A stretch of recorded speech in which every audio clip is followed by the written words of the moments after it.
Hey, Bessie. Ito yung pang hair spa. Kasi ang galing-galing mo pala. Hindi mo naman sinabi. Mabait ka naman pala. Ay, ako pa ba? Go! Good luck! Sige, enjoy. But wait, here's more. I mean, you need this kasi you're going to burn your hands. Put this on.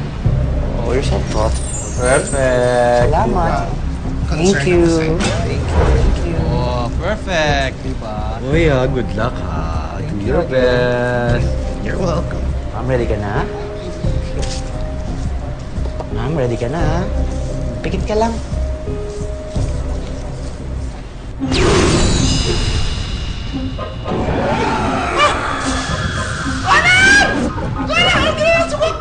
Ma'am! Ay! Ano to? Ang sabi ko, ayusin mo! Ganyan ko! Ma'am, hindi ko alam yan. Kaso, ang tigas, ma'am! Kaso, ang gagawin mo? Hindi ko alam. Kaso, paano na yung bagay? Paano na yung bagay? Ay, sorry.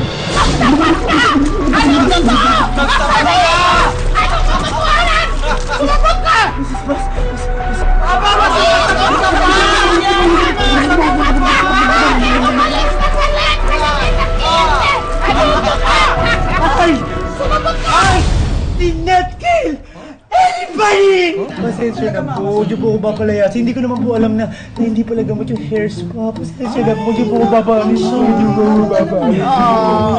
Huwag ganyan. Hindi kita palalayasin dahil doon lamang. Maliit na bagay yun. Hindi.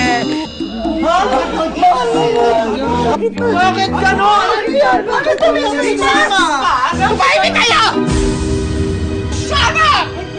Ano yun? Shara! Bakit kayo nakikialam? Eh, kinakamaya mo siya! Hoy! Ano gusto mo mangyari? Ha? Lumlum kita rito! Hindi mo! Gusto mo magpahinga ka? Talaga po? Talaga, kota ka na, hindi ba? Sige, pwede ka nang umalis. Ay, kalokohan to. Bakit? Ano nangyari kay Mrs. Pa? Wala kang kasalanan. Droga na ba to? Talaga po, Mrs. Pa?